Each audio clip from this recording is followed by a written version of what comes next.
अब दुश्मन बन गया है मेरा दोस्त वो पुराना।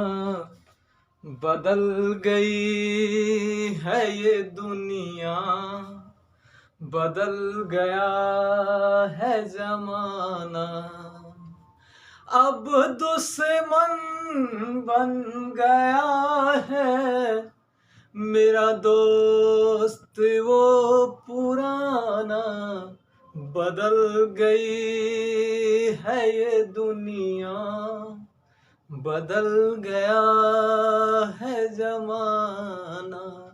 हेलो दोस्तों, नमस्कार। चलिए हम सब अभी देखेंगे एक टॉपिक। दर्पण के अंतर्गत एक टॉपिक आता है जिसको हम लोग देखेंगे।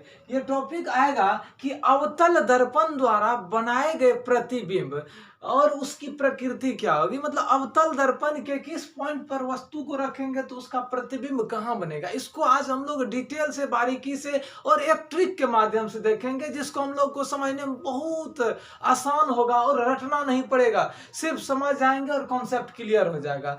ये जहां तक कि कॉम्पिटिटिव एग्जाम में कई बार पूछा जाता है और यह बोर्ड लेवल से क्लास 10th के लिए बहुत इंपॉर्टेंट होता है और क्लास 12th में भी यहाँ से 1 या 2 ऑब्जेक्टिव पूछा जाता है। तो हम लोग पहले फिगर डायग्राम बनाएंगे कि इसका अवतल दर्पण का हम लोग एक डायग्राम बनाएंगे और वहां पर हम देखेंगे कि प्रतिबिंब कहाँ बनेगा, उसकी प्रकृति क्या होगी और वस्तु को हम कहाँ रखेंगे। तो हमारे साथ बनाइएगा और ध्यान दीजिएगा। देखिए, सबसे पहले हम लोग क्या करते हैं, अवतल दर्पण बना लेते हैं। सबसे पहले हम लोग क्या करेंगे, अवतल दर्पण बना लेंगे। अब देखिए अवतल दर्पण में क्या होता है समझिएगा। अवतल अवतल अवतल दर्पण में क्या होता है कि बाहर से पेंट होता है। अवतल दर्पण में बाहर से पेंट होता है, मतलब ये आंतरिक भाग जो होता है इसका धसा हुआ होता है नहीं, और बाहर से पेंट होता है। तो हम लोग क्या करते हैं, एक दर्पण बना करके हम बाहर से पेंट कर देते हैं। और आप लोग को पता होना चाहिए कि ये जो पेंट होता है दर्पण के ऊपर, यह सिल्वर ब्रोमाइड का पेंट होता है। किसका पेंट होता है, ध्यान से समझिएगा। ये जो पेंट हम लोग करते हैं, इस पर कलर जो करते हैं, ये AgBr का होता है। AgBr मतलब होता है सिल्वर ब्रोमाइड। क्या होता है, सिल्वर ब्रोमाइड। तो अब लोग हम लोग क्या किए, पेंट कर दिए। अब इस पर हम लोग मुख अक्ष खींचते हैं। क्या खींचते हैं, मुख अक्ष खींचते हैं। और मुख अक्ष खींचने के बाद हम लोग क्या करते हैं, इसका पॉइंट दर्शा देते हैं। अब देखिए ये जो जहां मुख अक्ष और ये दर्पण एक जगह कटता है, उस कटान बिंदु को हम लोग P से सूचित करते हैं। और P को हम लोग यहाँ दे रखे हैं, ध्रुव कहते हैं, पोल कहते हैं।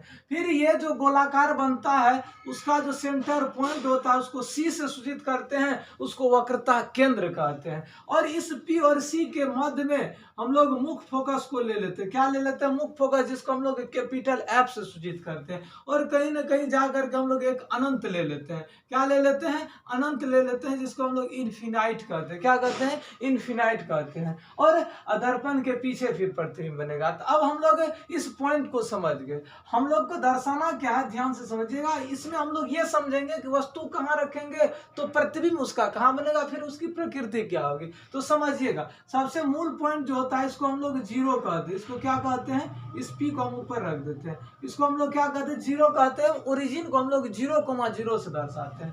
नहीं, अब हम लोग क्या करते हैं, कभी कभार वस्तु को हम लोग कहाँ रखते हैं, ध्रुव और फोकस के बीच रखते हैं। इसको हम लोग 1 मान लेते हैं। नहीं, ये जो फोकस होता है इसको हम लोग 2 मान लेते हैं। फोकस और वक्रता केंद्र के बीच में जो हम लोग वस्तु रखते हैं इसको 3 मान लेते हैं। वक्रता केंद्र को हम लोग 4 मान लेते हैं। वक्रता केंद्र और अनंत को हम लोग क्या मान लेते हैं, 5 मान लेते हैं। और अनंत को हम लोग क्या मान लेते हैं, 6 मान लेते हैं। और दर्पण के पीछे जो कहीं वस्तु रखेंगे इसको हम लोग 7 मान लेते हैं। नहीं, तो ये पहले समझना पड़ेगा। ध्रुव को हम लोग 0 कहते हैं। ध्रुव और मुख्य फोकस के बीच को हम लोग 1 कह देते हैं। फोकस को 2 कह देते हैं। फोकस और वक्रता केंद्र के बीच को 3 कह देते हैं। वक्रता केंद्र को 4 कह देते हैं। वक्रता केंद्र और अनंत को हम लोग 5 कह देते हैं। और अनंत को 6 कह देते हैं। और दर्पण के पीछे 7 कह देते हैं। अब हम लोग को ये समझना है कि देखिए यहाँ ट्रिक हम दिए हैं, कुल योग क्या होता है, 8 होता है। तो समझना है जैसे कि यहाँ 4 4 किस पर है, तो वक्रता केंद्र पर है, सी पर है।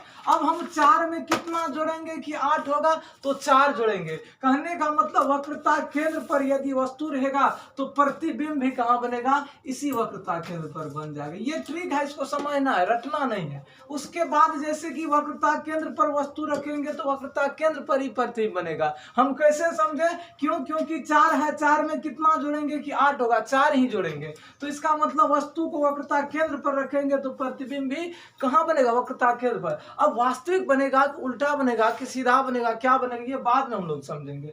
अब ध्यान दीजिए, और एक चीज बहुत फेमस है, जब हम लोग वस्तु को अनंत पर रखते हैं तो प्रतिबिंब फोकस पर बनता है, ये याद है, लेकिन ट्रिक के माध्यम से समझना।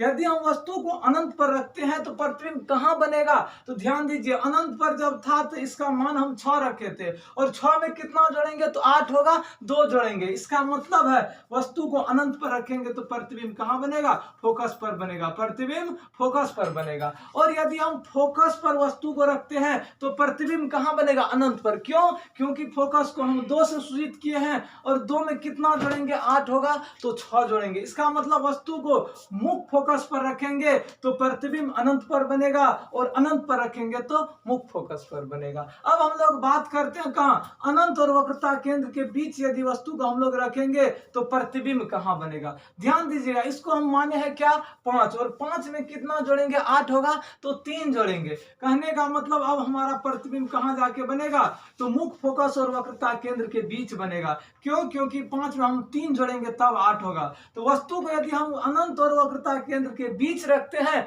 तो प्रतिबिंब बनेगा वक्रता केंद्र और फोकस के बीच। अब ध्यान दीजिए, यदि मुख्य फोकस और वक्रता केंद्र के बीच यदि हम वस्तु को रखते हैं तो प्रतिबिंब कहाँ बनेगा, तो वक्रता केंद्र और अनंत के बीच। क्यों, क्योंकि 3 में कितना जोड़ेंगे तो 8 होगा, तो 5 जोड़ेंगे। तो ये तो कॉन्सेप्ट क्लियर हो गया। क्या क्लियर हो गया, यदि हम वस्तु को वक्रता केंद्र पर रखते हैं तो प्रतिबिंब वक्रता केंद्र पर ही बनता है। यदि हम वस्तु को अनंत पर रखते हैं तो प्रतिबिंब फोकस पर बनेगा, और मुख्य फोकस पर प्रतिबिंब वस्तु को रखते हैं तो प्रतिबिंब अनंत पर बनेगा।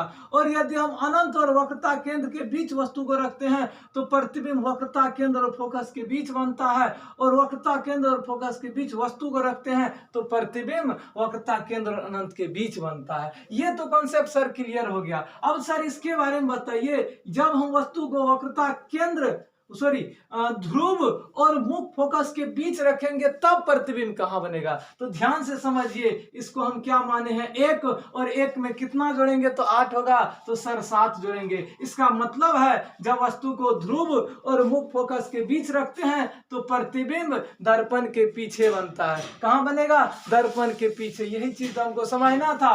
और यहाँ देखिए, ध्रुव को हम लोग 0 से सूचित करते हैं। इसका मतलब है यदि ध्रुव पर हम लोग वस्तु को रखेंगे तो प्रतिबिंब भी ध्रुव पर ही बनेगा, बराबर बनेगा। तो ये कॉन्सेप्ट था, वस्तु को कहाँ रखेंगे प्रतिबिंब कहाँ बनेगा। ठीक, यदि ये प्रकृति का बात करेंगे तब क्या होगा, ध्यान से समझिएगा। जब हम वस्तु को वक्रता केंद्र पर रखते हैं तो प्रतिबिंब भी वक्रता केंद्र पर बनता है, लेकिन क्या बनेगा, तो बराबर बनेगा, वास्तविक बनेगा।